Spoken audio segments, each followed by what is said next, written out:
Today's New American Standard Bible reading is 1 Samuel chapters 4, 5, 6, and Luke chapter 12, verses 35 through 59.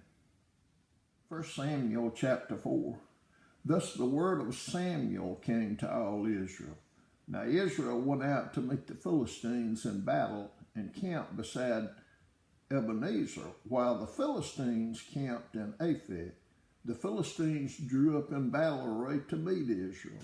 When the battle spread, Israel was defeated before the Philistines, who killed about 4,000 men on the battlefield. When the people came into the camp, the elders of Israel said, "Why has the Lord defeated us today before the Philistines? Let us take to ourselves from Shiloh the ark of the covenant of the Lord, that it may come among us and deliver us from the power of our enemies." So the people sent to Shiloh, and from there they carried the ark of the covenant of the Lord of hosts, who sits above the cherubim. And the two sons of Eli, Hophni and Phinehas, were there with the ark of the covenant of God. As the ark of the covenant of the Lord came into the camp, all Israel shouted with a great shout, so that the earth resounded. When the Philistines heard the noise of the shout, they said, "What does the noise of this great shout in the camp of the Hebrews mean?" Then they understood that the ark of the Lord had come into the camp. The Philistines were afraid, for they said, "God has come into the camp." And they said, "Woe to us, for nothing like this has happened before. Woe to us! Who shall deliver us from the hand of these mighty gods? These are the gods who smote the Egyptians with all kinds of plagues in the wilderness. Take courage and be men, O Philistines, or you will become slaves to the Hebrews, as they have been slaves to you. Therefore, be men and fight." So the Philistines fought, and Israel was defeated, and every man fled to his tent, and the slaughter was very great, for there fell of Israel 30,000 foot soldiers, and the ark of God was taken, and the two sons of Eli, Hophni and Phinehas, died. Now a man of Benjamin ran from the battle land and came to Shiloh the same day with his clothes torn and dust on his head. When he came, behold, Eli was sitting on his seat by the road, eagerly watching, because his heart was trembling for the ark of God. So the man came to tell it in the city. Now all the city cried out. When Eli heard the noise of the outcry, he said, "What does the noise of this commotion mean?" Then the man came hurriedly and told Eli. Now Eli was 98 years old, and his eyes were set so that he could not see. The man said to Eli, "I am the one who came from the battle line. Indeed, I escaped from the battle line today." And he said, "How did things go, my son?" Then the one who brought the news replied, "Israel has fled before the Philistines, and there has also been a great slaughter among the people. And your two sons also, Hophni and Phinehas, are dead, and the ark of God has been taken." When he mentioned the ark of God, Eli fell off the seat backward beside the gate, and his neck was broken, and he died, for he was old and heavy. Thus he judged Israel 40 years. Now his daughter-in-law, Phinehas' wife, was pregnant and about to give birth. And when she heard the news that the ark of God was taken, and that her father-in-law and her husband had died, she kneeled down and gave birth, for her pains came upon her. And about the time of her death, the women who stood by her said to her, "Do not be afraid, for you have given birth to a son." But she could not answer or pay attention, and she called the boy Ichabod, saying, "The glory has departed from Israel, because the ark of God was taken, and because of her father-in-law and her husband." She said, "The glory has departed from Israel, for the ark of God was taken." 1 Samuel chapter 5. Now the Philistines took the ark of God and brought it from Ebenezer to Ashdod.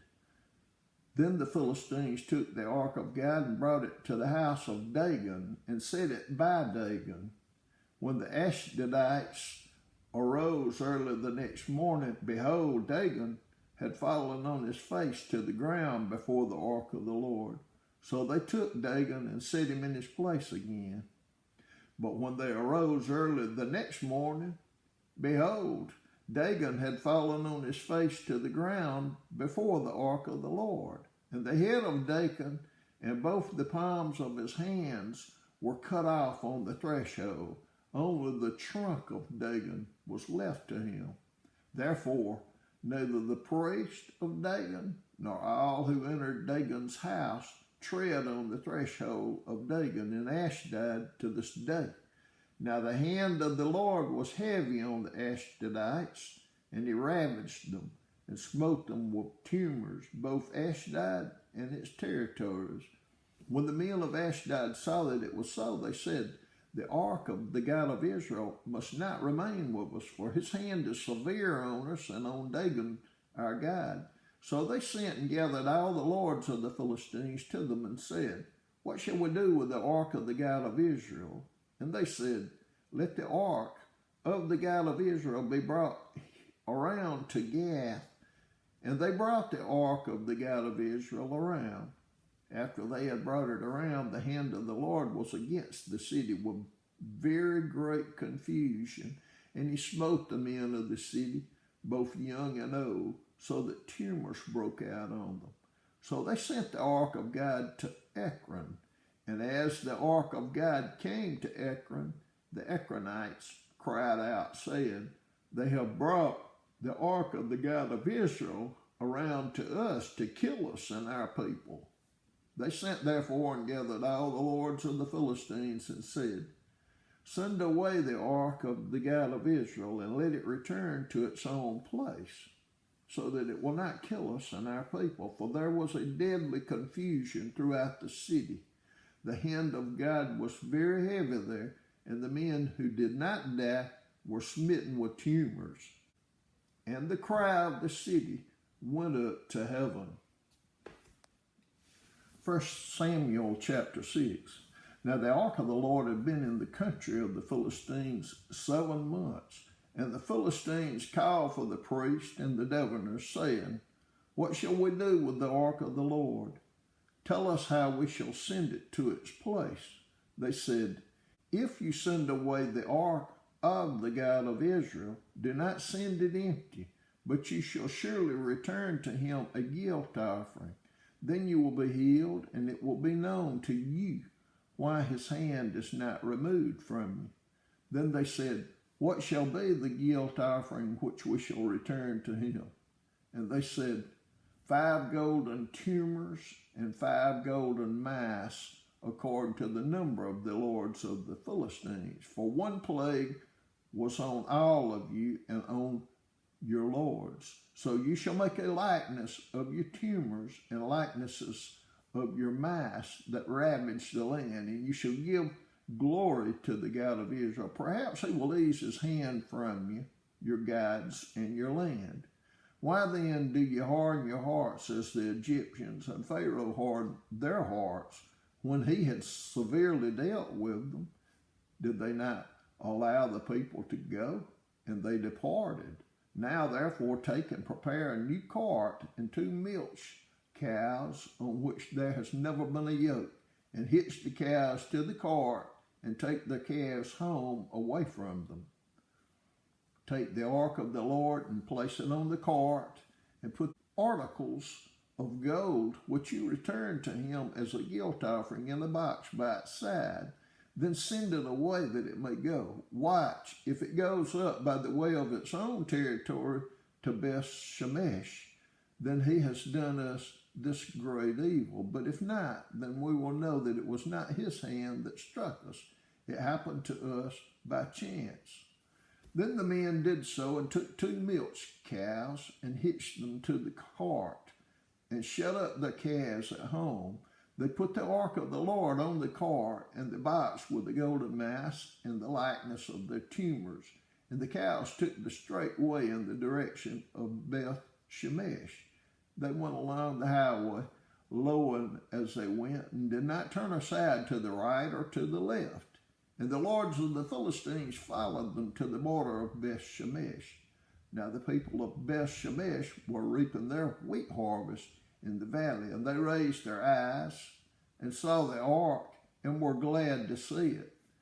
The cart came into the field of Joshua the Bethshemite and stood there where there was a large stone, and they split the wood of the cart and offered the cows as a burnt offering to the Lord. The Levites took down the ark of the Lord and the box that was with it, in which were the articles of gold, and put them on the large stone. And the men of Beth Shemesh offered burnt offerings and sacrifices that day to the Lord. When the 5 lords of the Philistines saw it, they returned to Ekron that day. These are the golden tumors which the Philistines returned for a guilt offering to the Lord, one for Ashdod, one for Gaza, one for Ashkelon, one for Gath, one for Ekron, and the golden mass according to the number of all the cities of the Philistines belonging to the 5 lords, both of fortified cities and of country villages. The large stone on which they set the ark of the Lord is a witness to this day in the field of Joshua the Bethshemite. He struck down some of the men of Beth Shemesh because they looked into the ark of the Lord.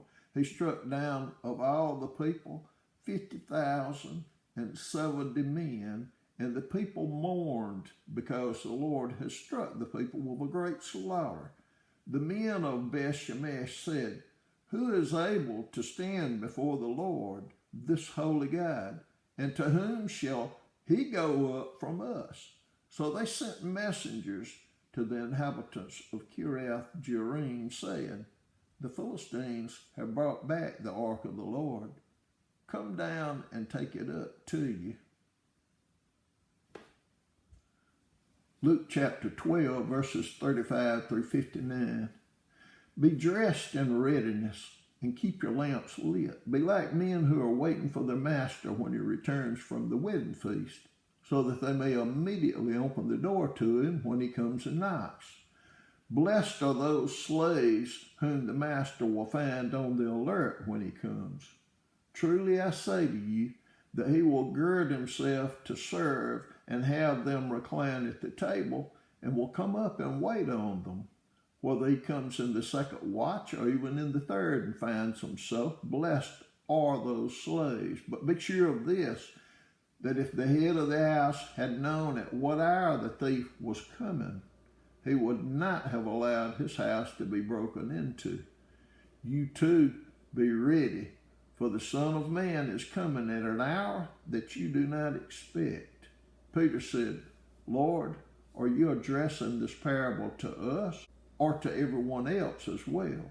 And the Lord said, "Who then is the faithful and sensible steward whom his master will put in charge of his servants to give them their rations at the proper time? Blessed is that slave whom his master finds so doing when he comes. Truly I say to you that he will put him in charge of all his possessions. But if that slave says in his heart, 'My master will be a long time in coming,' and begins to beat the slaves, both men and women, to eat and drink and get drunk, the master of that slave will come on a day when he does not expect him, and at an hour he does not know, and will cut him in pieces and assign him a place with the unbelievers.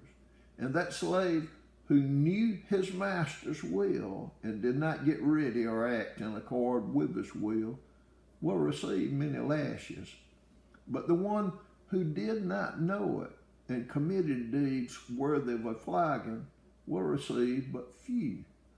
From everyone who has been given much, much will be required, and to whom they entrusted much, of him they will ask all the more. I have come to cast fire upon the earth, and how I wish it were already kindled. But I have a baptism to undergo, and how distressed I am until it is accomplished. Do you suppose that I came to grant peace on earth? I tell you, no, but rather division. For from now on, 5 members in one household will be divided, 3 against 2 and 2 against 3. They will be divided. Father against son and son against father, mother against daughter and daughter against mother, mother-in-law against daughter-in-law and daughter-in-law against mother-in-law. And it was also saying to the crowds, when you see a cloud rising in the west immediately, you say, a shower is coming, and so it turns out. And when you see a south wind blowing, you say it will be a hot day, and it turns out that way. You hypocrites. You know how to analyze the appearance of the earth and the sky, but why do you not analyze this present time? And why do you not even on your own initiative judge what is right? For while you are going with your opponent to appear before the magistrate, on your way there make an effort to settle with him so that he may not drag you before the judge, and the judge turn you over to the officer, and the officer throw you into prison. I say to you, you will not get out of there until you have paid the very last cent.